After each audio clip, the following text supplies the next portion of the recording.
ಚರಿತ್ರೆ ಮತ್ತೊಂದು ವಿಡಿಯೋಗೆ ನಿಮಗೆಲ್ಲ ಪ್ರೀತಿಯ ಸ್ವಾಗತ. ಜೀವನದಲ್ಲಿ ಭಯ ಎಂಬುದು ನಮ್ಮ ಸಾಧನೆಗೆ ಅಡ್ಡಿಪಡಿಸುತ್ತಲೇ ಇರುತ್ತೆ. ಈ ಭಯ ಪ್ರತಿಯೊಬ್ಬರಲ್ಲೂ ಕೂಡ ಇರುತ್ತದೆ. ನಮ್ಮ ಮೈಂಡ್ ನಮ್ಮನ್ನ ಯಾವಾಗಲೂ ಭಯಪಡುವಂತೆ ಮಾಡುತ್ತಲೇ ಇರುತ್ತೆ. ಈ ಭಯವೇ ಇಲ್ಲದೆ ಹೋದರೆ ಪ್ರತಿಯೊಬ್ಬ ಮನುಷ್ಯರು ಅದೆಷ್ಟೋ ವಿಜಯಗಳನ್ನೇ ಸಾಧಿಸಬಹುದು. ತಮಗೆ ತಿಳಿಯದೇನೆ ಅದೆಷ್ಟೋ ಅಸಾಧ್ಯಗಳನ್ನ ಸಾಧಿಸುವ ಸಾಮರ್ಥ್ಯ ಪ್ರತಿಯೊಬ್ಬನಿಗೂ ಇರುತ್ತದೆ. ಅಂಥದ್ದೇ ಒಂದು ಘಟನೆ 1983ರಲ್ಲಿ ಜರುಗಿತ್ತು. 1983 ಮೇ 1 ಒಬ್ಬ ಪೈಲಟ್ ತನ್ನ ಯುದ್ಧ ವಿಮಾನದಲ್ಲಿ ಪ್ರಯಾಣಿಸುತ್ತಾ ಇದ್ದ. ಕೆಲವೇ ಸಮಯದ ನಂತರ ದುರದೃಷ್ಟವಶಾತ್ ಆ ಯುದ್ಧ ವಿಮಾನದ ಒಂದು ಕಡೆಯ ರೆಕ್ಕೆ ಮುರಿದು ಹೋಗುತ್ತೆ. ಸಾಮಾನ್ಯವಾಗಿ ವಿಮಾನದ ಒಂದು ರೆಕ್ಕೆ ಮುರಿದು ಹೋದರೂ ಕೂಡ ವಿಮಾನದ ಬ್ಯಾಲೆನ್ಸ್ ತಪ್ಪುತ್ತೆ. ಫ್ಲೈಟ್ ಅನ್ನ ನಿಯಂತ್ರಿಸಲು ಆಗೋದಿಲ್ಲ. ಕೆಲವೇ ನಿಮಿಷದಲ್ಲಿ ಆ ವಿಮಾನ ಕ್ರ್ಯಾಶ್ ಆಗುತ್ತೆ. ಆದರೆ ಆ ದಿನ ಆ ರೀತಿ ಆಗ್ಲಿಲ್ಲ. ಆ ವಿಮಾನ ಸ್ವಲ್ಪ ಸಮಯದ ನಂತರ ಏರ್ಬೇಸ್ನಲ್ಲಿ ಲ್ಯಾಂಡ್ ಆಗುತ್ತೆ. ಕೇಳಲು ವಿಚಿತ್ರ ಅನ್ಸುತ್ತೆ ಅಲ್ವೇ? ವಿಮಾನದ ರೆಕ್ಕೆಗಳೇ ವಿಮಾನವನ್ನ ಬ್ಯಾಲೆನ್ಸ್ ಮಾಡುತ್ತವೆ.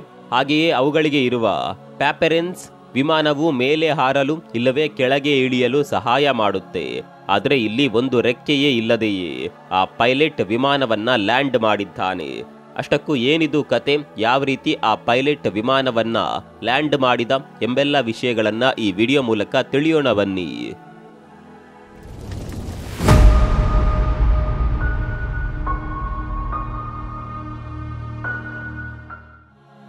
ವೀಕ್ಷಕರೇ, 1983 ಮೇ 1ರಂದು ಇಸ್ರೇಲ್ ದೇಶದಲ್ಲಿ ಪ್ರತಿದಿನದಂತೆ ಏರ್ ಫೋರ್ಸ್ ಟ್ರೈನಿಂಗ್ ನಡೀತಾ ಇತ್ತು. ಆ ದಿನ ಇಸ್ರೇಲ್ ದೇಶದ ನೆಗೆವ್ ಡೆಸರ್ಟ್ನಲ್ಲಿ ಏರ್ ಫೋರ್ಸ್ ಟ್ರೈನಿಂಗ್ ನಡೆಯುತ್ತಿತ್ತು. ಪೈಲಟ್ಗಳು ಆಕಾಶದಲ್ಲಿ ವೈಮಾನಿಕ ದಾಳಿಯನ್ನ ಅಭ್ಯಾಸ ಮಾಡ್ತಾ ಇದ್ರು.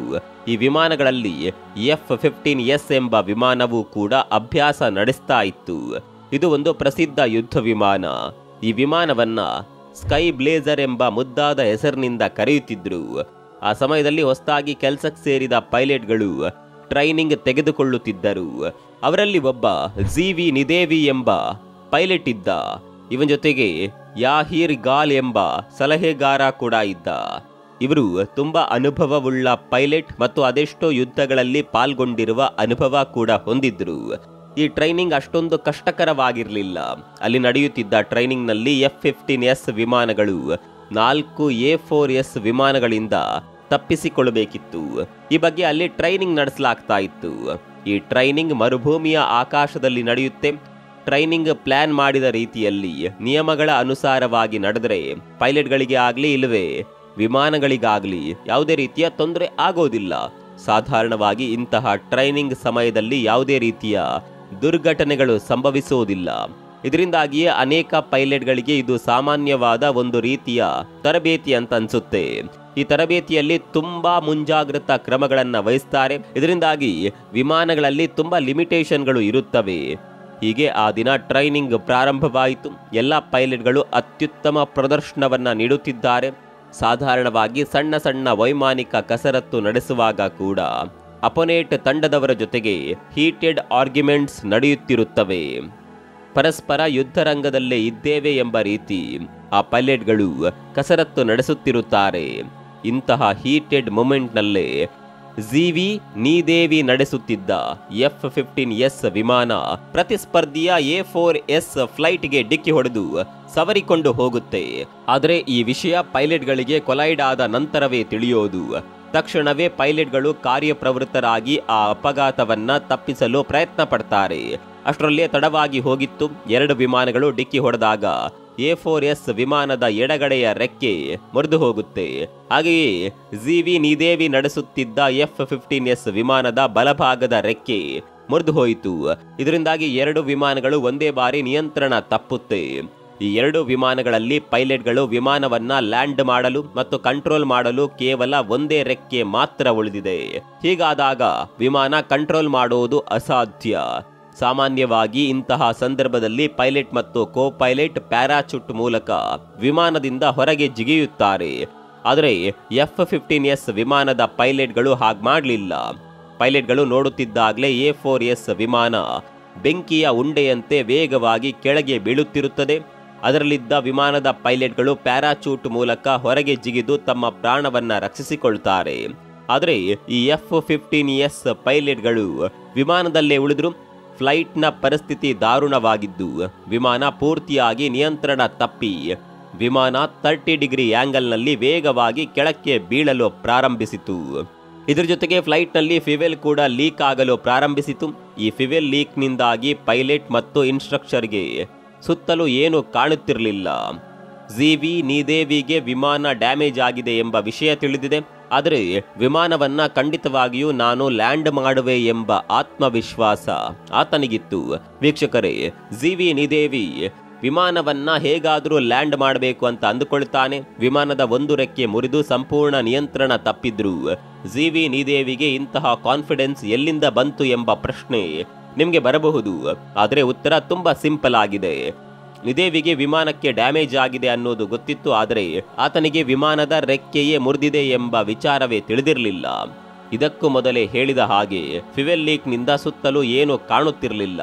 ಅದರಿಂದಾಗಿಯೇ ಈ ಫ್ಲೈಟ್ನ ರೆಕ್ಕೆ ಮುರಿದಿದೆ ಎಂಬ ಸಂಗತಿ ಅವರಿಗೆ ತಿಳಿದಿರಲಿಲ್ಲ. ಫ್ಲೈಟ್ನಲ್ಲಿರುವ ಎಲ್ಲ ವಾರ್ನಿಂಗ್ ಲೈಟ್ಗಳು ಸೌಂಡ್ ಮಾಡುತ್ತಿರುತ್ತವೆ. ಆದರೆ ವಿಮಾನದ ದಾರುಣ ಪರಿಸ್ಥಿತಿ ಫ್ಲೈಟ್ನಲ್ಲಿದ್ದವರಿಗೆ ಏನೂ ತಿಳಿಯದು. ಝೀವಿ ನೀದೇವಿ ಮಾತ್ರ ಫ್ಲೈಟ್ ಅನ್ನ ಕಾಪಾಡಬಹುದು ಎಂಬ ಆಲೋಚನೆಯಲ್ಲೇ ಇದ್ದಾನೆ. ಆತ ಫ್ಲೈಟ್ನಲ್ಲಿರುವ ಸಲಹೆಗಾರನನ್ನ ತನ್ನ ಜೊತೆಯಲ್ಲೇ ಫ್ಲೈಟ್ನಲ್ಲಿ ಇರು ಎಂದು ಕೇಳಿಕೊಳ್ಳುತ್ತಾನೆ. ಆದರೆ ಇನ್ಸ್ಟ್ರಕ್ಟರ್ ಅದನ್ನ ಒಪ್ಪಲಿಲ್ಲ.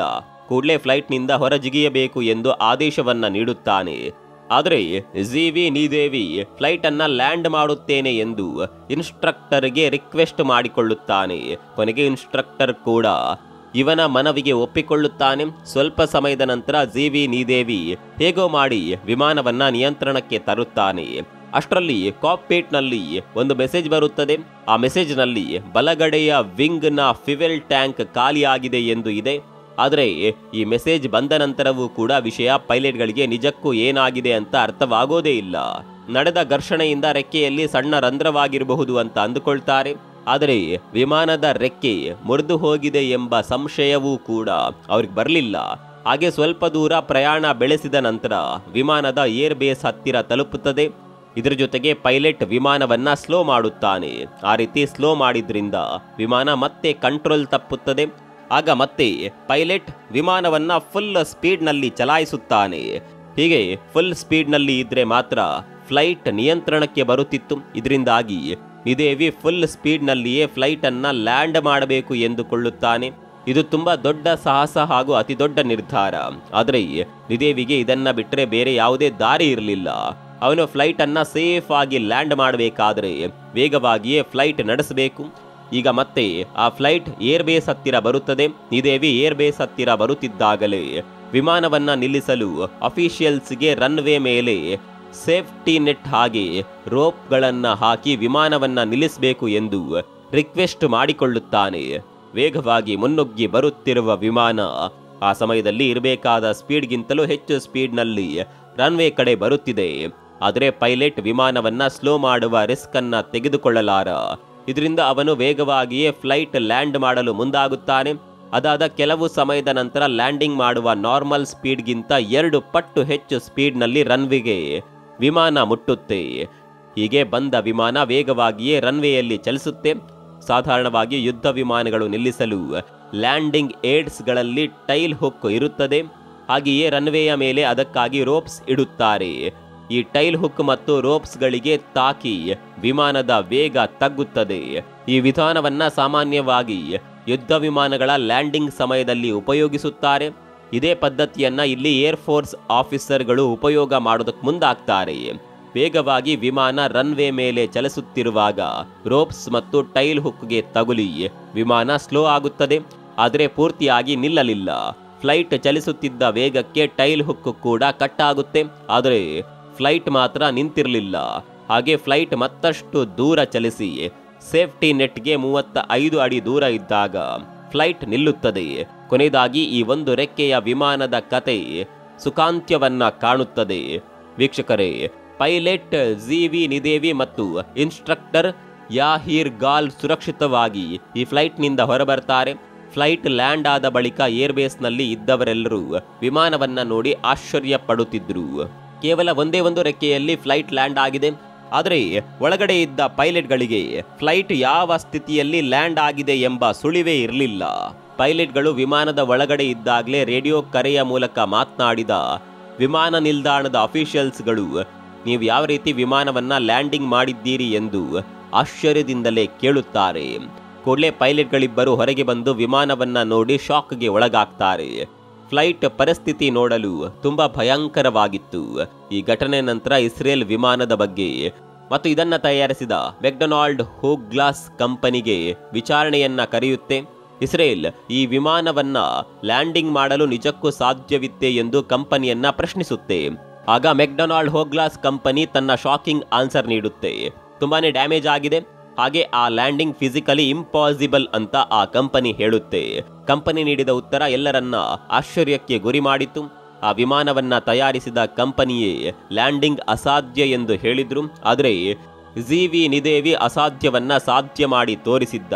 ಈ ಮಿಸ್ಟ್ರಿಯನ್ನ ಸಾಲ್ವ್ ಮಾಡಲು ಕಂಪನಿ ತುಂಬಾ ಪ್ರಯತ್ನಗಳನ್ನ ಮಾಡಿತು. ಕೊನೆಯದಾಗಿ ಈ ಮಿಸ್ಟ್ರಿಯನ್ನ ಇಂಜಿನಿಯರ್ಗಳು ಸಾಲ್ವ್ ಮಾಡುತ್ತಾರೆ.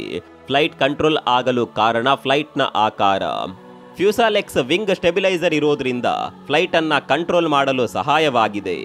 ಈ ಸ್ಪೀಡ್ನ ಬಗ್ಗೆ ನೋಡಿದ್ರೆ F-15S ಯುದ್ಧ ವಿಮಾನಗಳು ವೇಗವಾಗಿ ಪ್ರಯಾಣ ಮಾಡುವಾಗ ರಾಕೆಟ್ ರೀತಿಯಲ್ಲಿ ಕೆಲಸ ಮಾಡುತ್ತೆ. ಅದರಿಂದ ಫ್ಲೈಟ್ ವೇಗವಾಗಿ ಪ್ರಯಾಣಿಸಿದ್ರಿಂದಲೇ ಕಂಟ್ರೋಲ್ ಆಗಿದೆ. ಹಾಗೆಯೇ ಫ್ಲೈಟ್ ಸ್ಲೋ ಆಗಿದ್ದಾಗ ಕಂಟ್ರೋಲ್ ತಪ್ಪಿದೆ. ಇದರಲ್ಲಿ ಪೈಲಟ್ನ ಟ್ಯಾಲೆಂಟ್ ಅನ್ನ ಎಲ್ಲೂ ಕೂಡ ಕಡೆಗಣಿಸುವಂತಿಲ್ಲ. ಒಂದು ವೇಳೆ ರೆಕ್ಕೆ ಮುರಿದಿದೆ ಎಂಬ ವಿಷಯ ಪೈಲಟ್ಗೆ ಮೊದಲೇ ತಿಳಿದಿದ್ರೆ ಅವನು ಖಚಿತವಾಗಿಯೂ ಈ ಲ್ಯಾಂಡಿಂಗ್ ಮಾಡುತ್ತಿರಲಿಲ್ಲ. ಕೂಡಲೇ ಫ್ಲೈಟ್ನಿಂದ ಹೊರಗಡೆ ನೆಗೆಯುತ್ತಿದ್ದ. ಆದ್ದರಿಂದಲೇ ಈ ಮೈಂಡ್ ನಮ್ಮ ಜೀವನದಲ್ಲಿ ಅದೆಷ್ಟು ಸಾಧನೆಗಳಿಗೆ ಅಡ್ಡವಾಗಿ ನಿಂತಿದೆ. ಸಾಧಿಸಲು ಭಯ ಅಡ್ಡಿಯಾಗುವುದು. ಅದಾದ ನಂತರ ಈ ವಿಮಾನವನ್ನ ಪೂರ್ತಿಯಾಗಿ ರಿಪೇರಿ ಮಾಡಿ ಇನ್ನು ಕೆಲವು ವರ್ಷಗಳ ಕಾಲ ಆ ವಿಮಾನ ಇಸ್ರೇಲ್ ಏರ್ಫೋರ್ಸ್ನಲ್ಲಿ ಸೇವೆಯನ್ನ ಸಲ್ಲಿಸಿತ್ತು. ಪ್ರಸ್ತುತ ಈ ವಿಮಾನವನ್ನ ರಿಟೈರ್ಡ್ ಮಾಡಲಾಗಿದೆ. ಈಗ ಈ ವಿಮಾನವನ್ನ ಇಸ್ರೇಲ್ನ ಒಂದು ಮ್ಯೂಸಿಯಂನಲ್ಲಿ ಪ್ರದರ್ಶನಕ್ಕೆ ಇಟ್ಟಿದ್ದಾರೆ. ಪೈಲಟ್ ಜಿವಿ ನಿದೇವಿ ಮುಂದೆ ಅನೇಕ ವರ್ಷಗಳ ಕಾಲ ಇಸ್ರೇಲ್ ಏರ್ಫೋರ್ಸ್ನಲ್ಲಿ ಸೇವೆಯನ್ನ ಸಲ್ಲಿಸುತ್ತಾನೆ. ಮುಂದೆ ಈ ಘಟನೆಯ ಮೇಲೆ ತುಂಬಾ ಡಾಕ್ಯುಮೆಂಟರಿ ಫಿಲ್ಮ್ಗಳು ಬಂದಿವೆ. ಆತ್ಮವಿಶ್ವಾಸವಿದ್ರೆ ಏನ್ ಬೇಕಾದರೂ ಸಾಧನೆ ಮಾಡಬಹುದು.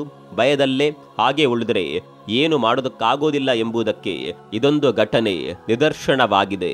ಈ ವಿಡಿಯೋ ಇಷ್ಟ ಆಗಿದ್ದಲ್ಲಿ ತಪ್ಪದೆ ಲೈಕ್ ಮಾಡಿ. ನಿಮ್ಮ ಅಭಿಪ್ರಾಯ ಏನು ಅನ್ನೋದನ್ನ ಕಾಮೆಂಟ್ ಮಾಡಿ. ಮತ್ತೊಂದು ವಿಡಿಯೋದಲ್ಲಿ ಸಿಗೋಣ. ಅಲ್ಲಿವರೆಗೂ ನಮಸ್ಕಾರ.